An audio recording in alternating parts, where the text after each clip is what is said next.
99. That's the nothing personal word of the day. It's the nothing personal number of the day. 99 is Wayne Gretzky's number.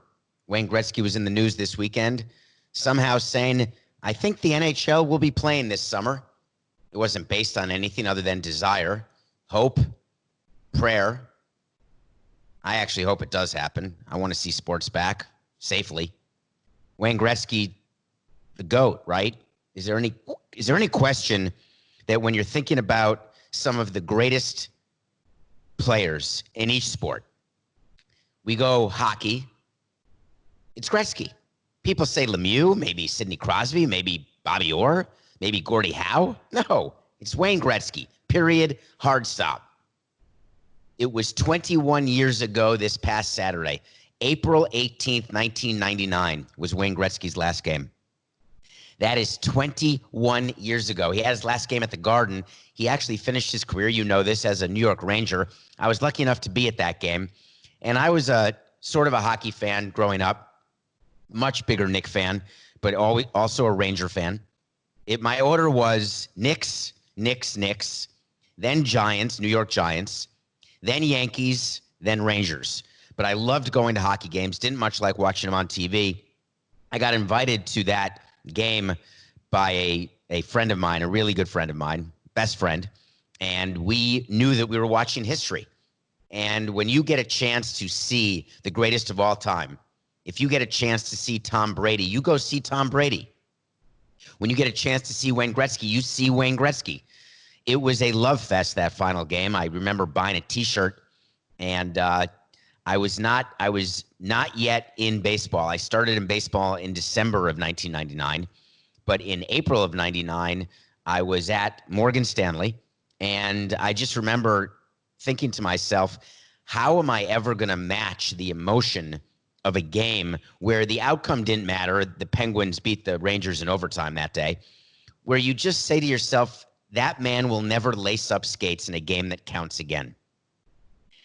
And when you're talking about the GOAT and you think about how lucky we are to live in an era when you can watch the greatest of all time, because sometimes the greatest of all time, one could argue that Babe Ruth is the greatest baseball player of all time, or Ted Williams was the greatest left-handed hitter of all time, and I didn't get to see them play. I could say that I enjoyed watching Vladimir Guerrero or Ken Griffey Jr. or so many other Hall of Famers. But the truth is, there's no one like Wayne Gretzky, except Michael Jordan. Yes, I found a segue. You knew I'd find a segue to The Last Dance. Who's not watching The Last Dance? The documentary that was on ESPN, first 2 of 10 parts. For the next 5 Mondays, today and 4 Mondays after this, we are going to talk about the episodes of The Last Dance because it's fascinating to me. And I want to talk generally about it, and then I want to get into some very specific stories and instances and try to provide you with some clarity around some issues that I don't think the documentary properly has gone into yet. Now, there's 8 episodes left, so it's very rare. This is like reviewing a movie after watching, basically, we've seen 20% of the movie. So a 2-hour movie, we've watched basically, 24 minutes of it. That's 20% of a 120-minute movie. I just did that math very quickly. How do you know after 24 minutes? How about a 200-page book? Are you going to review a 200-page book after 40 pages and say, oh, I know what's happening? So I don't love that we're reviewing Last Dance. So I'm not reviewing Last Dance. What I'm reviewing for you today is the first 2 episodes. And I want to give you my general reaction, talk about why I'm so fascinated by this and why it has captured the attention of the country, if not the world. To start with, we have no live sports. That's what everyone is saying. Well, that is not why people are fascinated with The Last Dance. If this had come out in the middle of the NBA Finals as planned, they were going to show it on off days, people would have still watched it.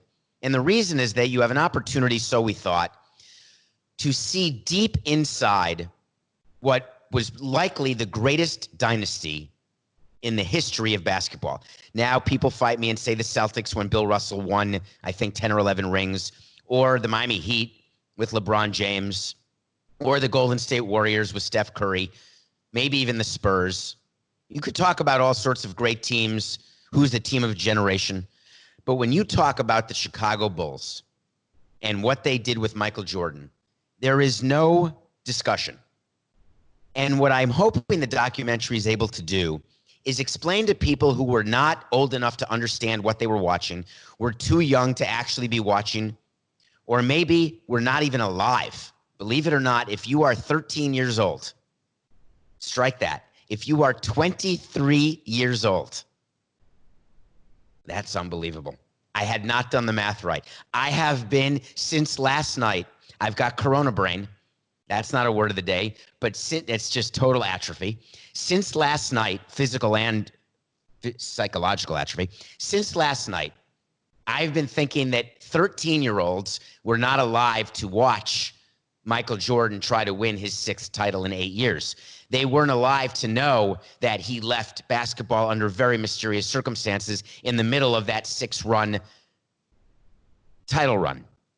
8-year title run, 6 and 8 years. But it turns out it's 23 years. So think about it. You could be a senior in college. You could be out of college. You could be in graduate school. You were not alive when Michael Jordan was playing. So for me, it's the equivalent of basketball players in the 60s who I look at as ancient relics. They can't be the greatest of all time. I never watched them play.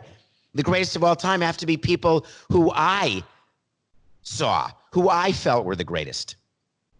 But sometimes greatness transcends generations. Michael Jordan is that. There's no discussion. I'm lucky enough that I got to watch LeBron James up close. I got to watch Michael Jordan up close many, many, many times.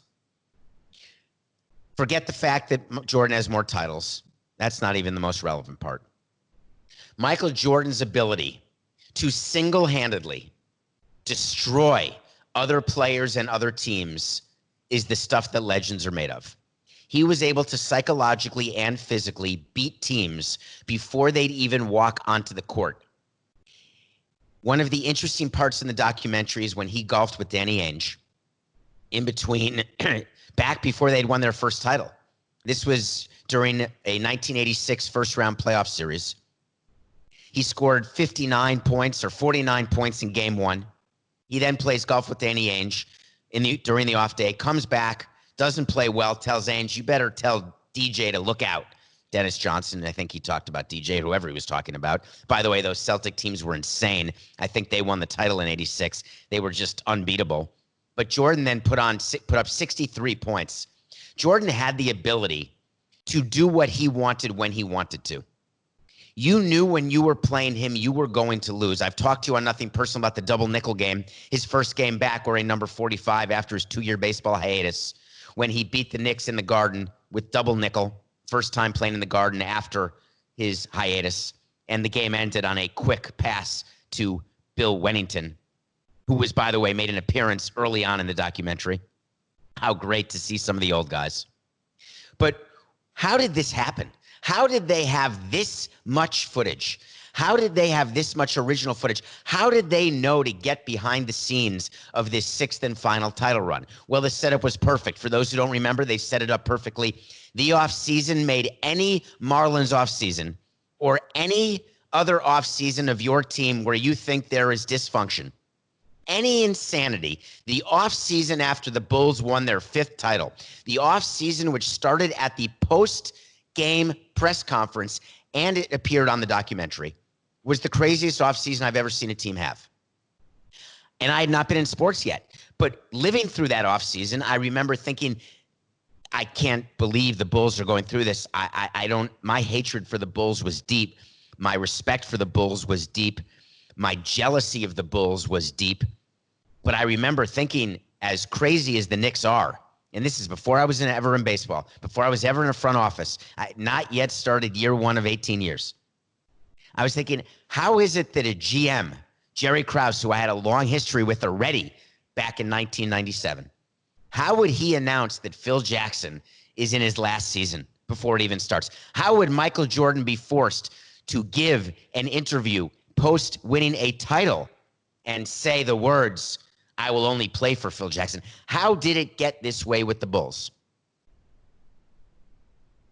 The Bulls were smart enough to let camera crews in, give full access. You saw that on Last Dance. That's the only way we have this documentary is they got full access. And what is so brilliant about that is I know what goes into the decision to give a team full access, a video team, producers, directors, camera people. The Marlins did it in 2012 with a show called The Franchise. It was a CBS Showtime show called The Franchise, and we gave them full access, and it was painful. It was painful, the process. It was painful to watch after it happened. It was painful, and you're just not seeing shows like this anymore. No matter what Hard Knocks, what they tell you Hard Knocks is, no matter what The Franchise used to be, the type of access that is required to make a real documentary hurts a team. And I never believed it. I was completely in favor of a documentary. I was fine with cameras being everywhere. Our players were unhappy. Our executives were unhappy. Our owner was convinced to be somewhat happy, but it turned out not to work out. And I think that he would look back and say that it was a mistake. I look back and say that the only mistake was in the signings we made and the managerial choices we had. But the reality is when cameras are with you, think about this. When just a quick Survivor side note, when you watch Survivor and it looks like a player's alone, or you're watching Naked and Afraid and you think, wow, they must be naked and afraid. You know, there's camera people and sound people. There's people everywhere. And one of the things I said when applying to Survivor and being interviewed is they said, is there any problem, any issues you may have that would stop you from competing? And I said, yeah, I'm scared of the dark and I'm scared of being alone. So if I'm going to be alone on an island, then I'm not going to play. And they said, listen, how do you think we're capturing what you do?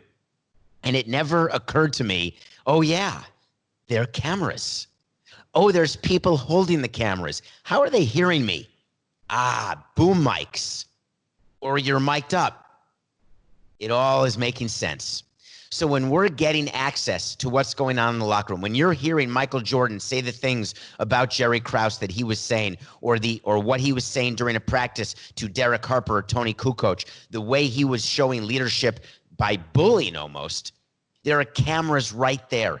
It must have been super uncomfortable for Phil Jackson because he's a much more private guy. Super uncomfortable for Jerry Krause, as we've seen.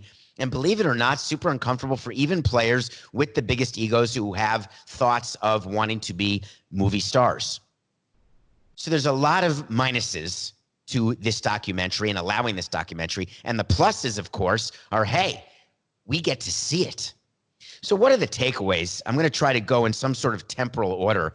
And one of the things that happened immediately for me is I noticed Jordan when he got hurt. And I remember that injury.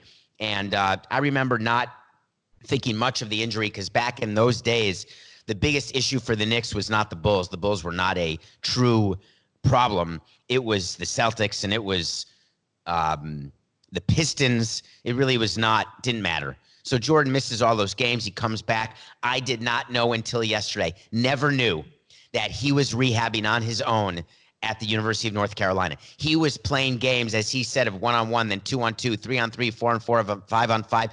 And Jerry Krause and Jerry Reinsdorf did not know it. That is incredible to me. The way it works with injured players and their rehab is that we're in charge, period. End of sentence. If we have to negotiate with the agent, we're not going to do it. When Scott Boras wants to have a say into what Jose Fernandez's rehab is going to be from Tommy John, or what Jose Fernandez's pitch count is going to be, or how it's going to work when he comes back on an innings limit, he has zero say. Any limit that's put by a team to a player is done by the team. And if the player doesn't like it, there's nothing the player can do. If we're playing the player too long and the player wants to walk off the field, that's his right, and then we don't have to pay him. We can suspend him. If a player wants to pitch more, he has no right to stay in the game. We have the right to take him out of the game. If he wants to pitch less, we have the right to keep him in the game. So if we ever had a player who was doing rehab without us knowing, in this day and age, I don't believe that could ever happen. Let's say back in the 80s, no social media. Is there any scenario under which I believe that the Jerrys, Reinsdorf and Krause, did not know that Jordan was in North Carolina? Well, back then, no cell phones, no Instagram, no Twitter. You don't know where people are. And it's only landlines. So imagine what happened when you tried to reach someone. Right now, we are in an era of immediate gratification. If I want to reach one of our executives back in the day, post cell phone, you better pick up. I don't care if it's Christmas, New Year's, or Hanukkah. Pick up the phone. If I want to reach someone, if someone wants to reach me, I'm going to be available. Does it cause an addiction? It does. I agree. I'm addicted to the phone. And it's getting worse, not better, with the advent of social media. Back then, you could disappear. There's nobody taking pictures of the 5-on-5 games. Now, do you think, let me just give you an example. Steph Curry, do you think during his rehab from his broken hand, I think he broke his hand, I could be wrong. He broke something this season. Do you think he could have played a game of 5-on-5 in a gym and had no record of it? Nobody would have known? Steve Kerr wouldn't have known? It's impossible. It's almost negligent of the Jerrys today not to have known, but back then, that's how it goes. But the way they then found out, because he was in game shape when he came back, that would have made me insane, because Michael Jordan was our superstar. We knew he was the best player in the league before he had won even a title or advanced far in the playoffs. We could not give him that level of control, because it would have been creating a Frankenstein that we would not have been able to hold down. Why do we need to hold down Michael Jordan? Why was there such a problem with Jerry Krause and Michael Jordan? The reason is that Jerry Krause was aware that Michael Jordan was the best player, but if you don't have a team, you can't win. Michael Jordan didn't win a title until 1991. He was drafted in 84, played in 85. Jordan plus Sleepy, Dopey, and Sneezy, they're not going to win. Now, they can have unbelievable individual games. They can even make the playoffs as an 8 seed. They can even take Boston and have great games, take them to overtime, like he did in that 63-point game. But at the end of the day, you're not going to make it all the way through June, or what now will be July or August or September or October, actually. You can't make it through and win the NBA Finals. I can't believe he rehabbed by himself. So that was my first takeaway. Never going to happen today. Number 2, 3. I don't know what number we're at. Scottie Pippen. So I've had a chance to meet Scottie, and Scottie is I've always watched him as a player. He is a perfect complement. Let me just explain how perfect this is. In basketball, you can have a player and a group of players get together. We've seen it with the big 3, we call it. You get 3 good players, you can win a title if they're the 3 best. Michael Jordan needed people around him, and Jerry Krause knew and was smart enough to know that he needed Scottie Pippen and then needed to trade Bill Cartwright to get Bill Cartwright from the Knicks to give us Charles Oakley. We didn't need Cartwright. We had Cartwright and Ewing. They didn't need Pippen and Oakley. They needed a center. They got Cartwright. They needed Pippen. All of a sudden, they can then win a title. But Scottie Pippen was a very complicated character off and on the court, and you got to know him a little bit. I didn't realize he came from such a big family. I knew he played for Central Arkansas. I didn't know what it was or where it was. I didn't realize one of his siblings plus his father were in wheelchairs. I didn't realize the financial situation he was in. What I did know about Scottie Pippen is that he was an absolute baby. And how do I know this? Because way back in 1994, something happened that I will never forget, and I thought about through my entire career. In 1993, the Bulls won the title. Michael Jordan then retired under very suspicious circumstances, as we all know, went to play baseball. And the Bulls then continued on with Scottie Pippen as their leader, along with Tony Kukoc as the second best player on the team.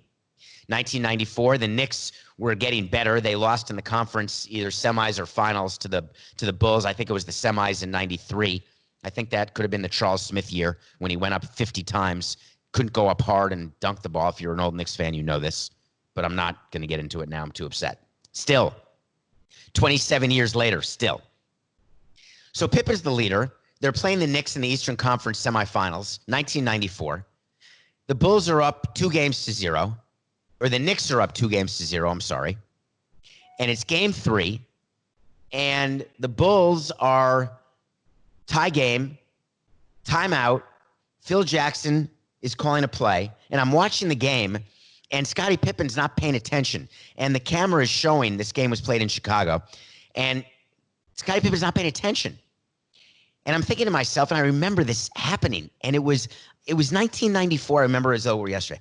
Scottie Pippen won't go in the game. The play starts, and Scottie Pippen's on the bench. There's some sort of scuffle going on. Play resumes. Tony Kukoc takes the shot, wins the game. The Knicks end up winning that series and going on to the finals and beating Indiana in 7 games. And then losing to the Hakeem Olajuwon, the number 1 pick in 1984 in the finals of 1994. Scottie Pippen did not go in the game when he was the leader of the team because the play was not called for him. That's a leader? You wonder why the Bulls couldn't win without Jordan? A, Jordan's the best player ever. B, Scottie Pippen's not a leader. He was a sidekick. Is he a top 50 NBA player? If they had to do top 50 again today, he's not. Was he the perfect complement? The perfect complement to Michael Jordan? Yes. He couldn't take it. But what did we learn even more about Scottie Pippen? That shows what an absolute baby he was, an immature man. He signed a 7-year, $18 million contract in 1991 with the Chicago Bulls. He then outplayed his contract, and there was tremendous sympathy from Michael Jordan and Phil Jackson and other players, fans. Unconscionable how underpaid he was in 1997-98. The 6th highest player on the Bulls during their 6th championship run. The 122nd highest paid player. I think those are the stats. Everyone's feeling sorry for him, and I'm watching last night thinking to myself, he is the reason I was the executive I was. Jerry Reinsdorf told me, whenever you sign a player to a team-friendly deal, you never renegotiate that, because you tell me the last time a player was willing to renegotiate his contract when he was underperforming. Tell me the last time a player was willing to give back money when he stunk. But when they're great, they want to renegotiate because they're underpaid. I followed that rule for the rest of my career. You sign a contract, that's your contract. Scottie Pippen was underpaid. Yeah, you know what? He was able to take care of his family, and that is what mattered to him. He got $18 million over those 7 years, taking care of his family forever. Was he underpaid? Yes. But why did he take the deal? Did the team take advantage of him? Yes. We would take advantage of every player every moment we could. You think when the Atlanta Braves are signing their young kids to long-term deals, when any baseball team is signing these pre-arbitration deals, are they taking advantage of young players saying, hey, it's guaranteed, you might as well take the money, you'll be old, you'll be young enough to be a free agent in 5, 6, 7 years, and you'll get paid more then. But meanwhile, your whole family will get taken care of. Do I feel like that's taking advantage of a kid? No, because we've missed as many times as we've succeeded. We've overpaid players even though they were young because they didn't turn out to be as great as we thought they'd be. And the other side of that risk is you end up being Jose Fernandez, where you turn down the money and then you don't earn any more money. Or you're Marcelo Zuna, where you turn down a long-term deal and after that you get 1-year deals and you're in a 1-year deal now and not getting paid. Scottie Pippen took a contract because it was right. Do I think Jerry Reinsdorf for 1 minute said to Scottie, hey, I wouldn't sign that if I were you? That is revisionist history. There is no chance. And I've had some stories with Jerry Reinsdorf, and he's had to make public pronouncements saying he didn't remember. I don't remember telling David that it's better to finish in second place. Well, he did. It's not a big deal.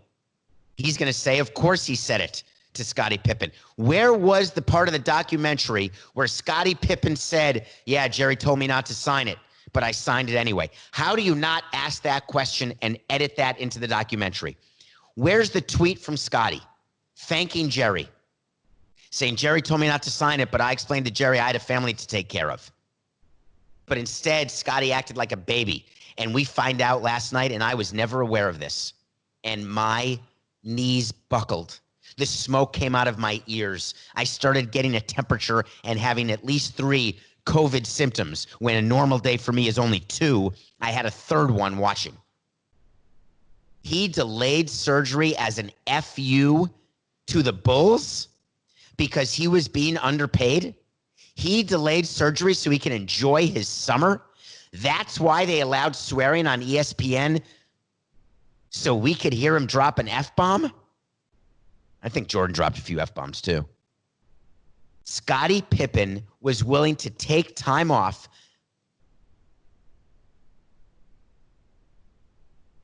I think I just lost Wilson in that last cough if you're not watching. If you are watching, you don't see Wilson anymore. He fell behind me. Wilson, you're okay. Where are you? All right, he's back. I'm so worked up. Wilson, he delayed surgery. Why would you delay surgery? I'm talking to Wilson right now. Wilson's speechless. It is unconscionable. But he did. That was an epiphany, and a terrible epiphany. All right, Jerry Krause. I want to talk about Jerry Krause for a minute because he's getting a lot of attention. I met Jerry Krause as a kid when I was heckling Jerry Krause. And I told you the story of Jerry Reinsdorf and Jerry Krause and how Jerry Reinsdorf, when he first met me, talked to me about Jerry Krause.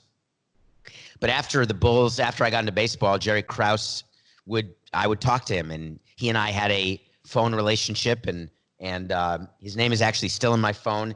I don't know that we would text and talk, and I just love to learn from him. A lot of negativity about Jerry Krause. Steve Curry couldn't get out of his own way. Scottie Pippen treating him so disrespectfully. Jordan making fun of his height. Really, Michael? Really? Making fun of someone's height? Yeah, you struck a nerve. Yes, it's like the game of Operation when you put your tweezers right into my fibia and then the red light goes off. My red light went off. That's the best you got, Michael? You've got 6 rings, and you're saying Jerry Krause had nothing to do with it? You're going to criticize Jerry Krause for saying that organizations are helpful in winning titles? It's not just players and coaches alone? Jerry Krause gave you the story of the quote, and he was misquoted by people in the industry that I'm in. They didn't give you the full quote, and he was pilloried. Jerry Krause was not a very personable guy. Jerry Reinsdorf called him one of the nicest guys, and he loved people and wanted to be loved back. You could see the footage. They edited to that story. They edited to that narrative by showing Jerry sort of hanging out, getting off team buses, hanging out in the team bus, hanging out in the locker room. Well, you could do an edit of me with my time in the Marlins, and I would look like some sort of puppy. But that's not what I was like. You could do an edit of me saying that I was not at all friendly with players and never ever helped them or did anything to help them and always was business, never personal. Sometimes it was personal. Not on this show, but when you're running a team, sometimes it is personal. When I'm running a team, I had to make it business-like. What about Krause's relationship? Did you notice that Krause was a baseball scout and then become a basketball GM? And you're going to tell me that's not a talent? That's like a doctor who thinks he can be an investment manager. Or that's like a rock star who believes he can be an athlete or a movie star. Or a movie star believes he can be an athlete or a rock star. Or an athlete who believes he can be a movie star or a rock star. To be a baseball scout and then a basketball GM, not so easy. Very interesting. Reinsdorf gave him power, but don't think for a minute that Reinsdorf wasn't also involved in the decisions. You think that Reinsdorf alone let Jerry Krause decide that Phil Jackson was going to move on after 1997? You think Reinsdorf had no say in whether or not Jackson was going to come back for the 6th title run or whether or not Pippen was going to be traded? It is laughable. Of course he was involved. Of course he had a say. What do you do when you are the president of a team and you know that your GM and your manager hate each other? Well, I had that.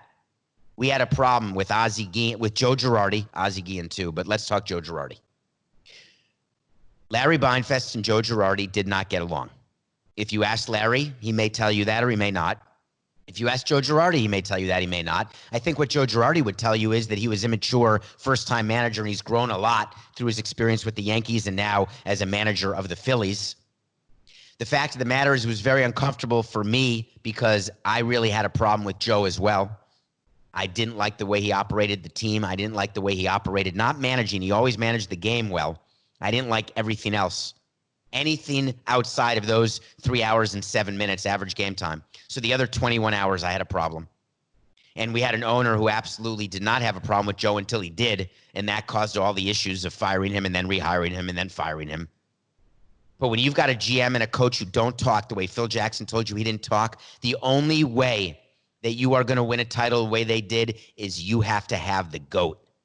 Any team would not survive it. Listen, the Golden State Warriors, the Miami Heat, the Tampa Bay Buccaneers, the New England Patriots. Choose a team. You can't have a GM and coach with that level of hatred. You cannot have that and win a World Series or an NBA championship unless you've got a talent on your team that so far surpasses anything else around. That's how good Jordan was. What about Krause's relationship with the players? First of all, the fact that Krause went a full season without talking to Jackson, it's unthinkable. It's unthinkable. His relationship with the players, to a GM, this was what I thought about when running a team. Did it matter to me if our GM got along with every one of the players? No. Did it matter if I got along with every one of the players? No.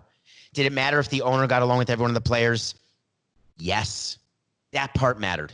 We tried to hold out our owner and make sure that he got to do the good stuff, not the bad stuff, that he got to reunite Jose with his grandmother, that he got to tell Logan that Logan Morrison, he was going to unretire his number, that he got to tell players when they were making the All-Star teams, that he got to be there when players were signing big contracts, free agents, and we would take care of the negative stuff. That's what you do for your owners. That's what you do. Krause had a job to do. It doesn't matter that he got along or didn't get along with players. His job is to build a team to win now and later. You can't win every year, but if you have an owner who doesn't let you rebuild, then you've got to make moves that make you win year after year. People are criticizing Jerry Krause now for the fact that once Jackson was gone, the teams won 15, 20 games, 30 games, finished in 15th or 16th place in the conference. Well, guess what?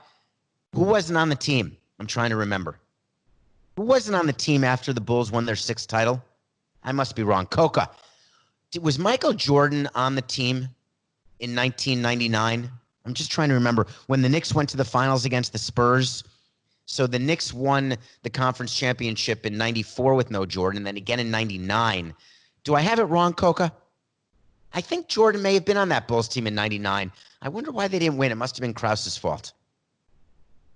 Folks, he retired after the 6th title. He retired. That was rhetorical. That's why they won 15 games. Listen, I had a tough night last night. I did. Watching this, I thought it was an outstanding documentary. I can't wait for the last 8 hours. I can't stand reliving some of the Knick moments, the Pippen dunk on Ewing, watching Oakley as a Bull, watching Cartwright as a player and then as an assistant win rings. The jealousy was severe. I thought back to the moments where Jordan stuck it to us as a franchise, as a Knicks team, and as fans. I thought about how fortunate Bulls fans are, and it made me think about how fortunate Patriot fans are, or now Laker fans, Warrior fans. You get to see something and feel something and be a part of something that is so spectacular. The Last Dance. It was great.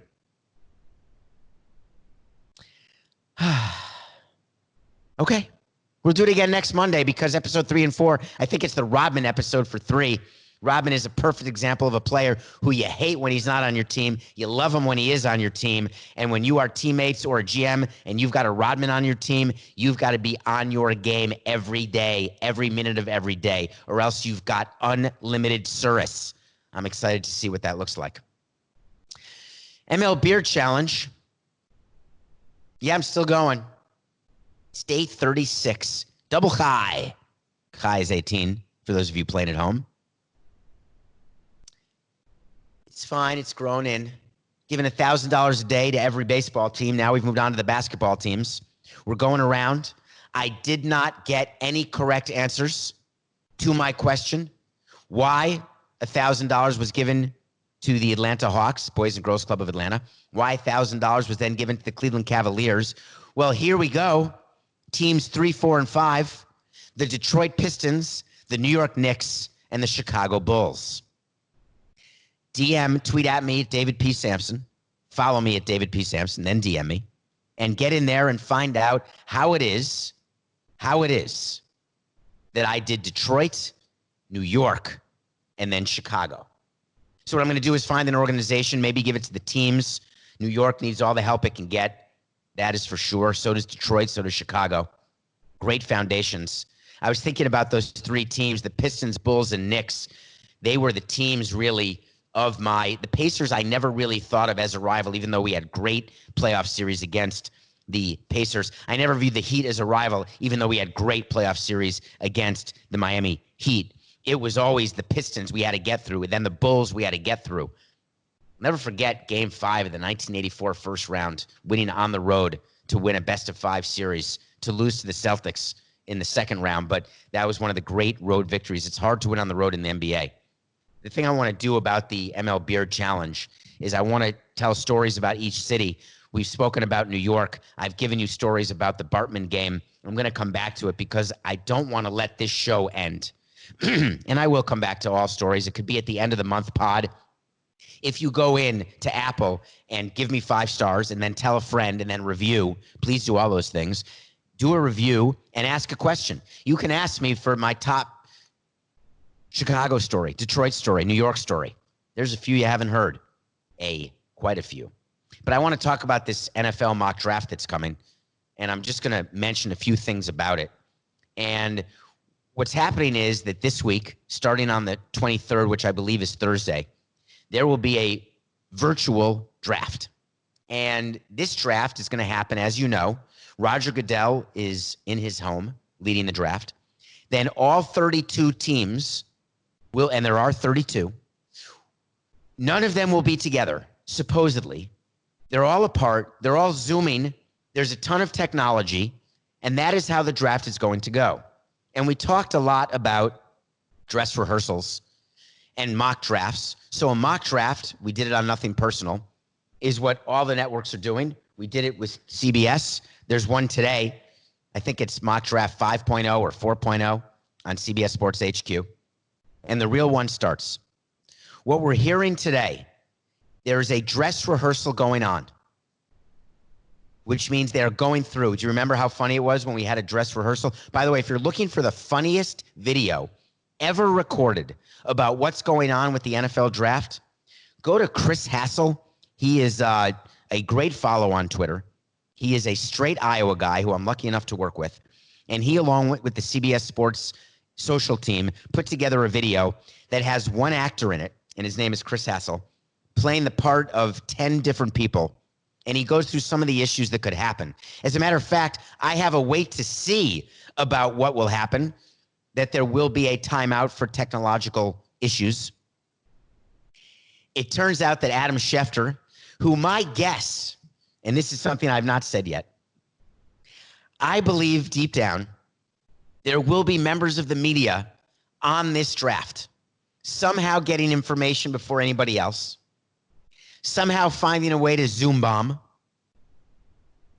So Adam Schefter came out today and said that he got a text from a participant in the NFL mock draft that just started, saying that it's already had a technical glitch, and that was only with the first pick. I have been very vociferous in my calling for this draft not to happen this way. It's great for HQ. It's great for ESPN. It's great for NFL Network. I'm good. I understand we need content.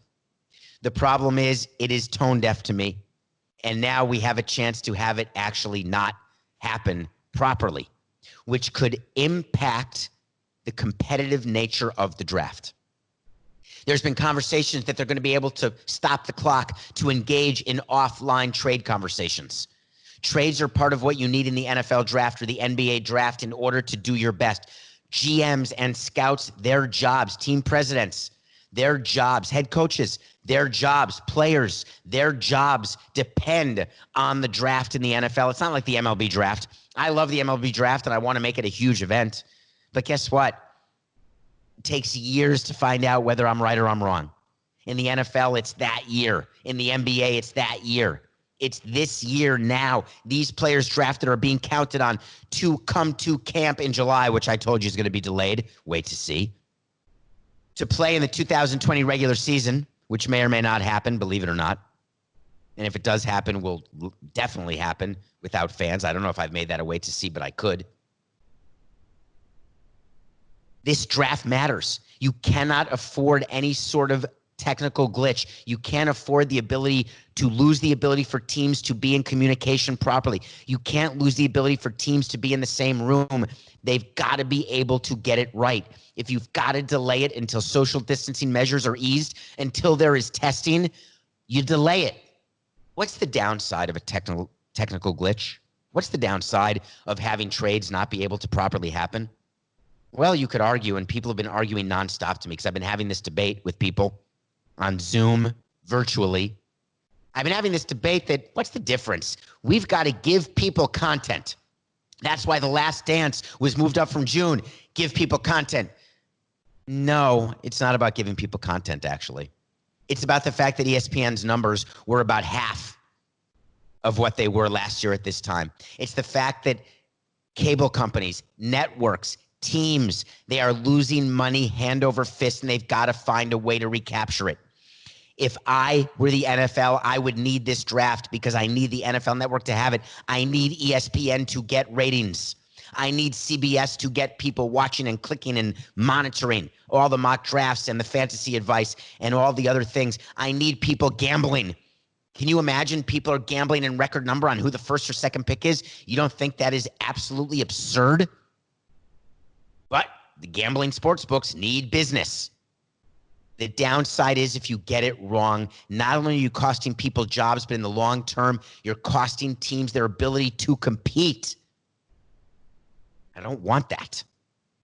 And I'm not being a sour guy. And I'm not being a naysayer saying, oh, coronavirus, shut everything down forever. All I've been saying is we need testing. We will get back to a new normal when it's safe to do it. There are certain things that can go on. Is the NFL draft essential part of business today? No. Sports is not essential today. It's not. No matter what we feel emotionally, it is not an essential business today. Get to me when we fully flatten the curve and figured out some damn testing. Why can't I get a test? Because I'm asymptomatic. I feel like I have symptoms. Why can't I get a test? Because I'm not going to take a test away from people who definitely need it because they are in essential work jobs, going to work every day. I'm here in the apartment studio. I'm not going to waste a test no matter how sick I get. No matter if I have to call 911 and go to the hospital, need a ventilator because I have fever of 103, hot-blooded, check it and see, with a sore throat, shortness of breath. What's the difference if I have it or not? Difference is I'm sick, I'm going to the hospital. If I'm sick, I have a flu, I won't do a show. Or maybe I will still do a show. How do you know that I don't have it right now? I can't give it to anyone. How do you know that I didn't agree to keep doing this show even though I feel like crap? What's the worst that happens if I do a show and there's a technical glitch or a technological problem, or all of a sudden I drop the mic or fall over the court or Wilson falls down? What's the downside? Downside is I have a 35-minute show that no one downloads or listens to or watches on YouTube or on the CBS Sports subscription channel. I'm not saving lives here. I'm not curing cancer. I'm not splitting the atom. You're going to hear a lot more in the coming days about these technological glitches. I can promise you that.